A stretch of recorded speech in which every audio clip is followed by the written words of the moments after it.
Assalamu alaikum wa rahmatullahi wa barakatuh, and welcome back. Our next question is, why is homosexuality impermissible if we're not harming anyone? This is a really interesting question because it brings to light this idea of subjectivity and objectivity. In particular, sometimes this term harm, we consider to be very objective, but it can be subjective.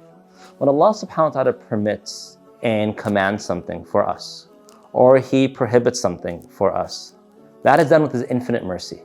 Perhaps we can see the harm or the benefit in those actions immediately, but behind the scenes, Allah subhanahu wa ta'ala knows what's best, and He is the all-wise.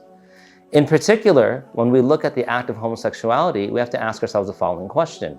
Who is going to label this action permissible or impermissible? And who is going to say if it's harmful or if it's not harmful? My assumption is the questioner over here is saying that both parties are willing to engage in this act, thus it should not be considered harmful.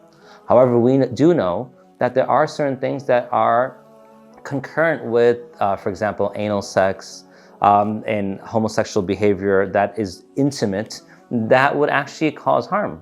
For example, we know in the United States, a person is not permitted to give blood if they engage in that particular type of intimacy. Why is that the case? Because there's potential harm that may come from it.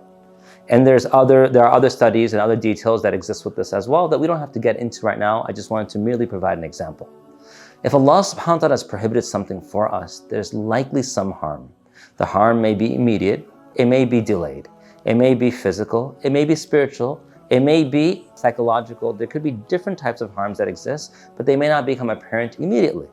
Allah subhanahu wa ta'ala has not aligned what is beneficial with what we like always, or vice versa, that which is harmful with that which we hate. In Quran, Allah Ta'ala mentions, "Asa an takrahu shay'an wa huwa khayrun lakum," that you may hate something, it's better for you. Allah Ta'ala also mentioned that same verse, "Asa tuhibbu shay'an wa huwa sharrun lakum." You may love something, but it's not good for you. When He speaks about alcohol, what does He say? "Qul fihima ithmun kabir." In alcohol and gambling, there is a great harm, actual grave sin. وَمَنَافِعُ لِلنَّاسِ, but there's some benefit. وَإِثْمُهُمَا أَكْبَرُ مِن نَفْعِهِمَا, but the sin and the harm far outweighs the benefit.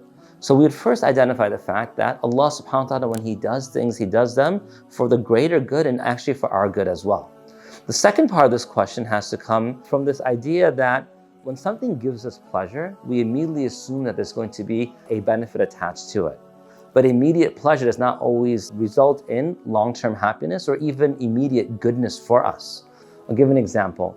If an individual is going to eat something that is unhealthy, though they may enjoy that taste and that experience, long-term indulgence in that particular food will be very, very harmful for that person. Although we may not see the harm immediately, we can see it over a period of time. And sometimes that person may not notice it within the first decade and a half, but those type of bad habits will eventually lead to that person maybe struggling with obesity or struggling with diabetes, etc., etc. Now, when we come back to this particular question, Allah Ta'ala has no desire to stop us from that which pleases us. If that was the case, He would not have made paradise.